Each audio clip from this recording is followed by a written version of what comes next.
welcome to the School of Stocks. I'm your host, Victor Dongo. Today we shall continue in our series by discussing the quality of a business. Previously, we stated that when you go to buy a stock, what happens is you check for the quantitative aspects and then you move on to the qualitative aspect to justify what you see in the numbers. We discussed what the numbers are. We went on to discussing the income statement, the cash flow statement, the balance sheet. We then went on to discuss our rates of return, the various ones: return on assets, return on equity, return on invested capital. We then went on also to discuss the price to earnings ratio, price to book ratio, price to sales ratio. Those are some of the quantitative aspects that you look at. When you go on to look at a business, you also want to establish the quality of that business. You ask the business this question: who are you? How do you make your money? Why do you make so much money? Is this sustainable in the near term? To help you answer this question, we need to look at what protects a business. Warren Buffett calls them moats. They are like protection for that business against competitors, against people who are coming to take your cookie. So, what constitutes these moats? 1. Strong brand identity.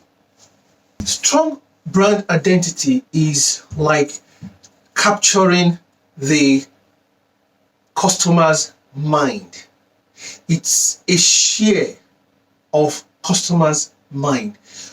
What will the customer think of first if there is need for a kind of product? Who are they going to think of first? Instinctively, subconsciously, who are they going to think of first? That is where strong brand identity comes from. Imagine Coca Cola, the very popular Coca Cola. Imagine McDonald's. Those are very popular, strong brands. Yes, there are other competitors out there, but these people over the years have continuously maintained their business.